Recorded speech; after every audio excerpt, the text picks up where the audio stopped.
அரசியல் ஆயிரம் நேயர்களுக்கு 10 லட்சம் சப்ஸ்கிரைபர்களை ரசிகர்களை வச்சுருந்தவர், பலரையும் சிரித்து மகிழ வச்சவர், பெரிய எதிர்கால கனவுகளோடு இருந்தவர், ஒவ்வொரு வெள்ளிக்கிழமையும் பள்ளிவாசல் மசூதிகளுக்கு முன்னாடி நின்று ஏழைகளுக்கு உணவு கொடுத்தவர், ஞாயிற்றுக்கிழமையான சர்ச்சுக்கு முன்னாடி நின்று ஏழைகளுக்கு உணவு கொடுத்தவர், நிறைய எதிர்கால கற்பனையோடு இருந்தவர், சின்ன திரையில் தலையை காமிச்சிட்டு பெரிய திரையில் சினிமா திரையில் ஒரு முன்னணி நட்சத்திரமாக வரணுன்னு ஆசைப்பட்டவர், டிக்டாக்கில் பிரபலமாகி அது தடை செஞ்ச பிறகு யூடியூப்பில் ஒரு ஜாம்பவனாக வந்தவர், பலருக்கு உதவும் எண்ணம் கொண்ட அந்த ஈரோடு ராகுல் டிக்கி இன்றைக்கி அகால மரணம் அடைஞ்சிருக்காருங்கிற செய்தி அவருடைய ஃபாலோவர்ஸ் 10 லட்சம் பேர்களை அழுக வச்சிருக்கு.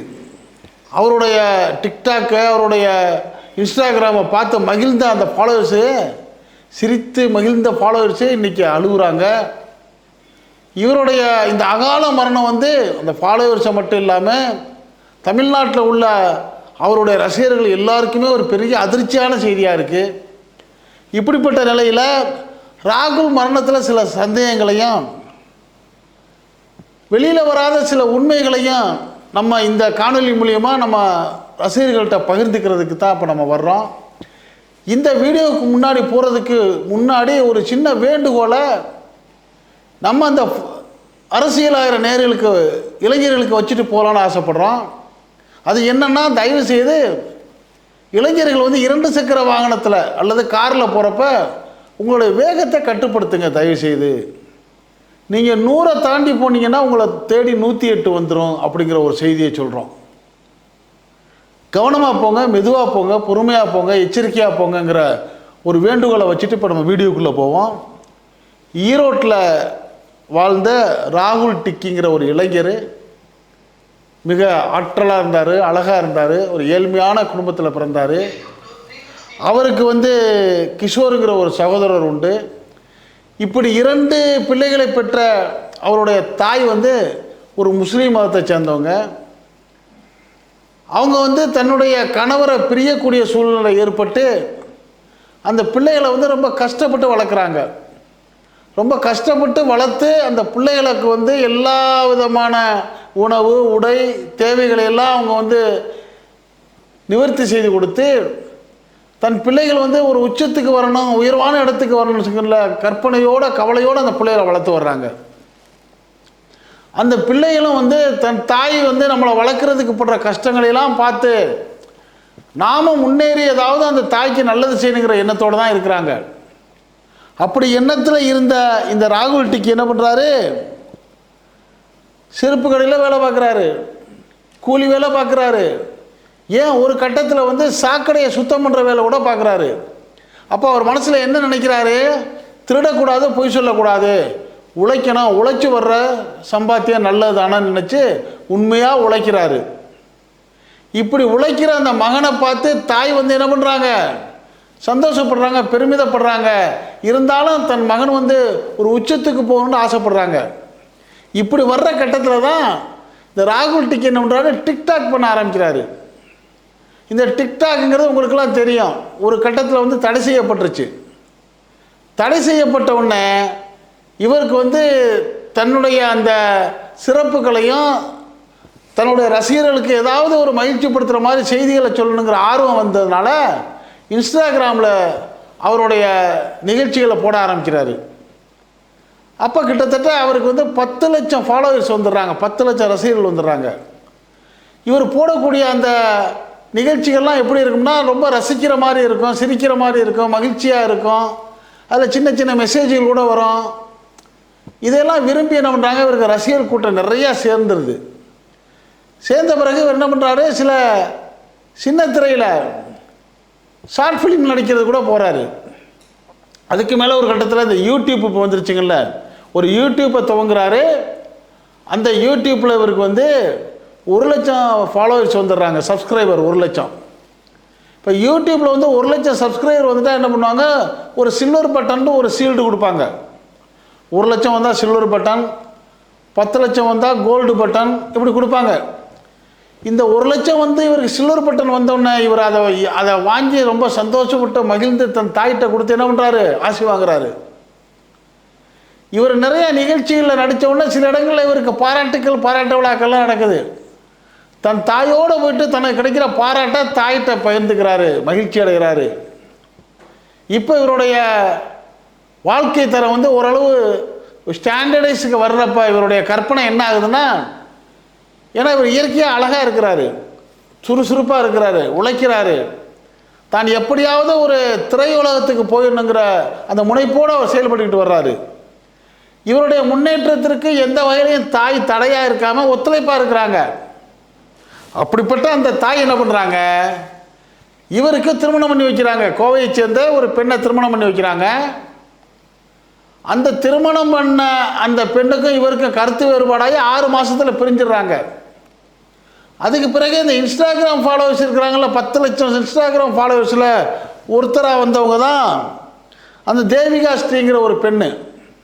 இவருக்கு வயசு 27, அந்த பொண்ணுக்கு வயசு இப்போ 21. அது அந்த அவரோட இன்ஸ்டாகிராம் நிகழ்ச்சிகளை பார்த்து ரசித்து ஃபாலோவர்ஸ் ஆகி அவர்கிட்ட பேசி, தொலைபேசியில் பேசி, நண்பியாகி, நட்பாகி, காதலாகி கல்யாணமாக ஆயிடுது. இதுக்கும் அந்த ராகுல் டிக்கியுடைய தாய் வந்து மறுக்கலை. தன்னுடைய மகனுடைய விருப்பத்தை நிறைவேற்றுறதுக்கு அது உடந்தையாக இருந்து திருமணம் பண்ணி வைக்கிறாங்க. திருமணம் பண்ணி வச்சு அந்த மருமகளை தன் கூடவே வச்சு நல்லா சிறப்பாக வாழ்ந்துக்கிட்டு வர்றாங்க. அந்த பெண்ணு கூட இந்த கணவருடைய இறப்புக்கு பிறகு அந்த பத்திரிகையாளர்கிட்ட சொல்கிறப்ப என்ன சொல்கிறாங்க, நான் கல்யாணம் பண்ணிவிட்டு 1 வருஷம் எங்கள் மாமியார் கூட தான் இருந்தேன், என்னை நல்லா தான் வச்சுருந்தாங்க, எந்த குறையும் கிடையாது, சந்தோஷமாக இருந்தோம். அவருக்கு முன்னாடி திருமணமானது எனக்கு திருமணம் ஆகிறப்ப தெரியாது, ஆனால் பின்னாடி எனக்கு தெரியும். ஆனால் ஏற்கனவே பண்ண திருமணத்துக்கு வந்து அவர் செட்டில்மெண்ட் பண்ணிவிட்டு கிளியர் பண்ணிட்டாருங்கிற விவரத்தையும் என்கிட்ட சொல்லிட்டாரு. அதனால் எனக்கு தயக்கம் இல்லாமல் இருந்துச்சு. அப்போ 1 வருஷத்துக்கு பிறகு நீங்கள் வந்து வாழ்க்கையோடைய தனித்தத்தை புரிஞ்சுக்கணும், நீங்கள் தனி கொடுத்தனம் போகணுன்னு அவங்க தான் எங்களை வந்து தனி கொடுத்தனம் வச்சாங்க. அப்படிப்பட்ட நிலையில் தான் இப்போ நான் வந்து இந்த பொங்கலுக்கு வந்து எங்கள் அம்மா வீட்டுக்கு வந்தேன். எங்கள் அம்மா வீட்டுக்கு வந்திருக்கிறப்ப என்னை கூப்பிட வந்தவர் தான் விபத்தில் வந்து இறந்துட்டார் அப்படின்னு சொல்லிட்டு அந்த அம்மா ஒரு சொல்லக்கூடிய ஒரு செய்தி தான் அவருடைய 10 லட்சம் சப்ஸ்கிரைபர் ஃபாலோவர்ஸுக்கு வந்து வருத்தத்தை ஏற்படுத்துது. அந்த தேவிகா ஸ்ரீ என்ன சொல்கிறாங்க, என் கணவர் என் மேலே ரொம்ப பிரியமாக இருந்தார், என்னை நல்லா வச்சுருந்தார் எல்லாம் சொல்லிவிட்டு அவர் அதிகமாக மது அருந்துறவர், மதுவுக்கு அடிமையானவர் மாதிரி அவர் சித்தரித்து ப்ரெஸ் மீட்டில் சொல்கிறாங்க. இதை கேட்ட உடனே தான் அவருடைய ரசிகர்கள்லாம் என்ன பண்ணுறாங்க, உண்மையாகவே ஒருத்தர்கிட்ட கெட்ட பழக்கம் இருந்தால் அந்த மனிதர் இறந்த பிறகு அந்த இடத்துல அவரை பற்றிய சிறப்புகளை மட்டும்தான் சொல்லணும், அவரை பற்றிய குற்றங்குறைகளை வந்து பேசக்கூடாது. ஆனால் இந்த அம்மா ஒரு ப்ரெஸ்ஸுக்கு கொடுக்குற செய்தியில் அவருடைய கணவர் வந்து ஒரு குடிக்கு அடிமையானவர் மாதிரி சித்தரித்து பேசுகிறாங்க. இன்னும் ஒரு படி மேலே போயிட்டு தாயே குடிக்க வச்ச மாதிரி அந்த தாயையும் குற்றவாளியாக்குறாங்க. இன்னொரு பக்கம் பாருங்கள், இந்த தாய் வந்து முஸ்லீம் மதத்தை சார்ந்தவங்க.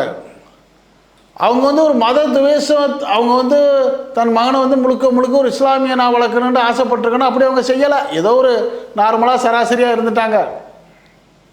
இப்போ கூட அவங்க வந்து பிரபாகரன்கிற ஒருத்தரோட வாழ்க்கையோட இருக்கிறதா சொல்கிறாங்க. இப்போ இந்த பையனுடைய அப்பா பிரபாகரனுங்கிறவர் அவரும் பிரஸ்ல சொல்கிறாரு, அவரும் வந்து தன் மருமகளை வந்து எந்த குறையாகவும் சொல்லலை. ஆனால் இந்த அம்மா என்ன சொல்கிறாங்க, யார் இந்த ராகுல் டிக்கியுடைய மனைவி என்ன சொல்கிறாங்க, அவர் வந்து மதுக்கு அடிமை ஆகிட்டார் அப்படின்னு ஒரு பெரிய குடிகாரர் மாதிரி அவர் சித்தரித்து பேசுகிறாங்க. அடுத்து என்ன சொல்கிறாங்க, அவரை நான் வந்து எரிக்க சொன்னேன், அவங்க அடக்கம் பண்ணிட்டாங்கங்கிறாங்க. எப்படிங்க இது? 27 வருஷம் பெற்று வளர்த்து ஆளாக்கி கஷ்டப்பட்டு படிக்க வச்சு அவருக்கு எல்லாம் துணையாக நின்று அந்த பையன் முன்னேற வரணும்னு சொல்லி அந்த பையனுக்கு தேவையான அனைத்து தேவைகளையும் ஈடுபட்டு வாழ்ந்த ஒரு தாய் 27 வருஷம் வளர்த்த தன்னுடைய மகனை 1 வருஷம் வந்த ஒரு பொண்ணுக்கு அது சொல்கிற வழிக்கு விடுவாங்களா? அப்போ அதனுடைய தன் சார்ந்திருக்கிற அந்த வழிபாட்டு முறைப்படி என்ன பண்ணுறாங்க, அந்த பள்ளிவாசலில் ஜமாத்தில் சொல்லி அவரை இஸ்லாமிய முறைப்படி அடக்கம் பண்ணுறாங்க. இதில் இந்த அம்மாவுக்கு என்ன ஒரு வருத்தம், என்ன குற்றம், இதை பிரஸில் சொல்கிறாங்க. இதை வந்து அந்த பத்திரிகையாளர்லாம் என்ன சொல்கிறாங்க, ரொம்ப வருத்தமாக சொல்கிறாங்க. பாருங்கள், ஒரு மனிதன் இறந்துட்டு அவருடைய நட்பண்புகளை தான் சொல்லணும். இந்த அம்மா வந்து அந்த புருஷன் வந்து குடியார மாதிரியே சித்தரித்து பேசுகிறாங்க. இது எங்களுக்கு ரொம்ப சங்கட்டமாக இருக்குது. தமிழ்நாடு முழுக்க இருக்க 10 லட்சம் பேரை நாங்கள் அழுதுகிட்டு இருக்கிறோம். நல்ல பையன் அந்த பையன்.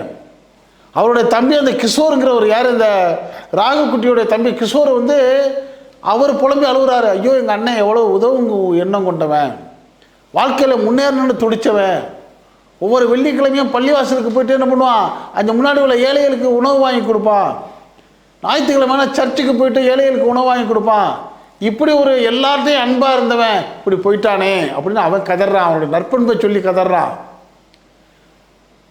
இந்த ராகுல்டிக்கியோடைய அப்பாவாக இருக்கிற அந்த பிரபாகரன் என்னோட பிரஸில் என்ன சொல்கிறாரு, இந்த பொண்ணை பற்றி நாங்கள் ஒன்றும் தப்பாக சொல்லலையே, இறந்த பிறகு நாங்கள் இந்த பொண்ணை கூட்டியாந்து எங்கள் வீட்டில் வச்சுக்கணுன்னு தான் நினச்சோம். ஃபோன் போடுறாங்க, ஃபோன் எடுக்க மாட்டேங்குது, 3 தடவை ட்ரை பண்ணுறோம், அப்புறம் சுவிட்ச் ஆஃப் பண்ணிருச்சுங்கிறாரு. அப்போ அந்த பெண் வந்து ஏன் இப்படி செய்யுதுங்கிற ஒரு வருத்தமான செய்தியை அவருடைய ரசிகர்கள் இன்றைக்கி பேச ஆரம்பிச்சிட்டாங்க. சரி, இது ஒரு பக்கம் இருக்கட்டும். இப்போ ராகுல்டிக்கி அவர்கள் வந்து இந்த வாகனத்தில் போயிட்டு எப்படி இறந்தாருங்கிறதா இப்போ நம்மளுக்கு வந்து ஒரு வருத்தமான செய்தியாக இருக்குது, ஒரு படிப்பான செய்தியாகவும் இருக்குது. எப்படின்னா, அவர் வாகனத்தில் வந்து கிட்டத்தட்ட 100 தாண்டி வேகமாக போயிருக்கிறாரு. மது அருந்தியெல்லாம் போகலை, ஹெல்மெட்டு போட்டு தான் போயிருக்கிறாரு.